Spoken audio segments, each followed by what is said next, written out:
Well, here we are.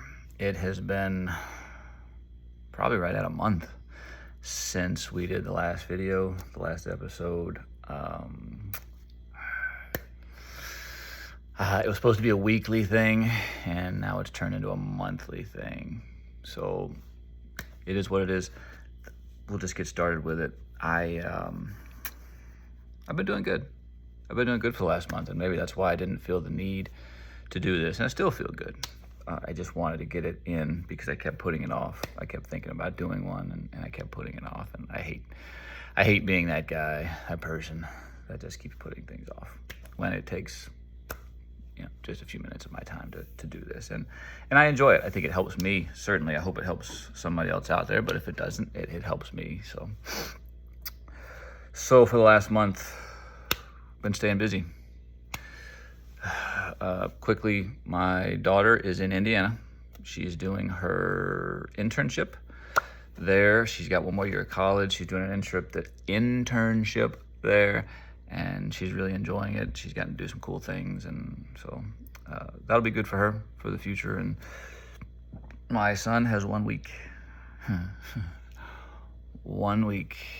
Today is Sunday. He's leaving a week from Monday, so a week from tomorrow.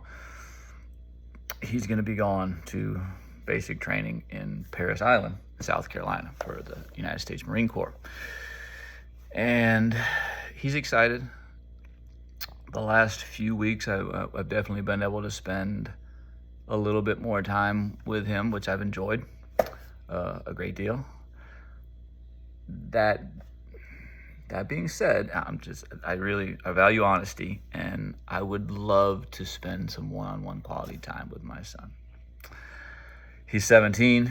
He has a girlfriend. He's leaving for 12 months. So that time that we've spent together, most of it has been spent, with his girlfriend there as well, which is I'm not, like I said, this is not against her. This is not against him. I understand. I was 17. I get it. So no hard feelings. Just an honest assessment that that's what I would rather, but it's okay. I'm probably not going to get that, and I accept that. So he leaves on Monday, and then my wife and I think we're flying out Wednesday or Thursday, 2 or 3 days after. We're going to Michigan for the memorial service for my grandmother who passed away.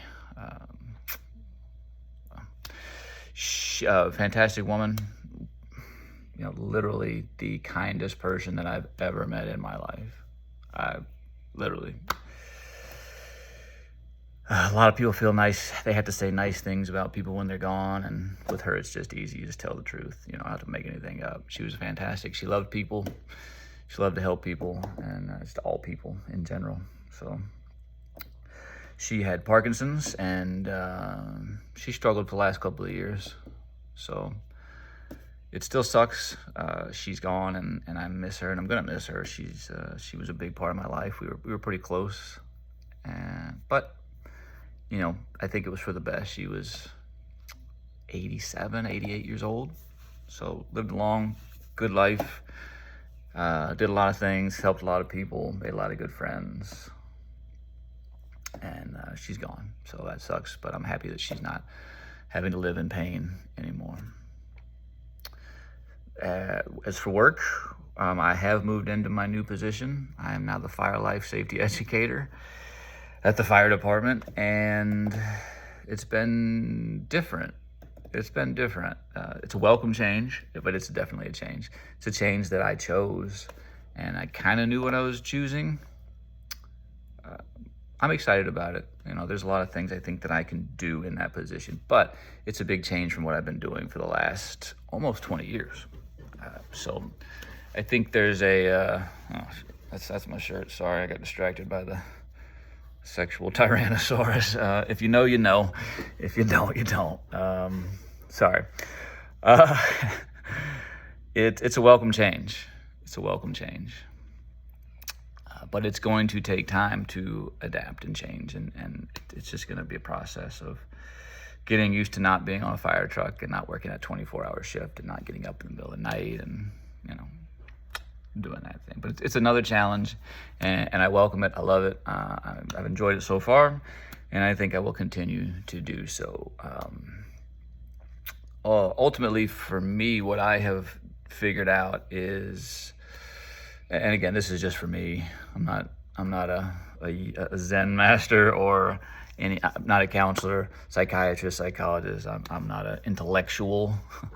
But for me, I've found meaning in life in the adoption of responsibility for other people, or just the future, in general, and in shouldering that load. It makes you more productive. It makes you more useful, but it also provides me. Again, this is just for me. It provides me with a sustainable meaning, if that makes sense. That has helped to assist me in managing life and things, particularly when they don't go as I would like for them to go. So when things go bad, I have that sustainable meaning that I can back up and rely on. And it can help get me through. And right now, I think that's what is helping to get me through. Like I said, I've been feeling really good, mentally, emotionally, solid. Physically is a different story. All right. I was feeling great. I've felt great for the last several weeks. But this last week, what happens is I feel great. So I feel like I should do more. A very, very wise man, a good friend of mine once told me, you feel great until you don't feel great. And then once you don't feel great, it's too late. You can't back up and punt. There's no redo. There's no do-overs. You've already tweaked or whatever, something, and now you don't feel great anymore. So for the last week, I've had a little shoulder thing, a little neck thing. It's nothing big, nothing major, but it's just something that I've noticed. So I gotta chill out a little bit. I gotta get that fixed. I'm gonna go to the chiropractor in a couple days, and hopefully he can set me straight. He's really good. It's Dr. Chris Sullivan. He's fantastic. So that's it, man. I've been staying busy. I've been working on a book. I think I had talked about drawing and maybe learning guitar, and I drew a little bit, and I enjoyed that. It was fine. Not very good at it, and that's okay. I'd like to continue doing that, but I had an idea for a book that I've had on my mind for years. Like years. Maybe a better part of a decade. And I've worked on it here and there, and I get frustrated and I walk away from it. So I've decided I'm gonna finish it. I'm just gonna write it out. We're gonna finish it. And so I've been able to write close to 30 pages just in the last week, in this book. It's called The Second Chance Williams. It's not gonna be a bestseller. It's not gonna be a Shakespearean play. It's just gonna be a story that I wanted to write out, and I've had in my old noggin there for a while. I wanted to put out there. So again, no delusions of grandeur. I'm not trying to sell a book to the 4 or 5 people that are going to watch this. It's just what I'm doing. It's kept me busy. It's given me something to do, and I've enjoyed it. So that's it. That's the month. We'll see how this next week goes. The sustainability for the next week is what we're looking at. Like I said, my son's leaving, so it's going to be tough, but we'll get through it, So, and then I get to go to Michigan and see some family that I haven't seen in a long time, so it's something to look forward to. Ultimately, that's it, man. Like I said, I am not a counselor. I am not a psychologist, psychiatrist. I am nobody. I am just a dude who is struggling with things like most people do, and I'm trying to admit my struggles, and that in the hopes that I can help myself get through those struggles, and maybe, just maybe, I can help somebody else too. So if you're out there and you're another dude who's struggling with something similar, doesn't even have to be empty nest syndrome, but if you're just struggling, hit me up. We'll talk. Maybe I got things I can give you info and some tips and hints, and maybe you can do the same for me. So that's it. Ta-ta for now. Maybe we'll see you in a week.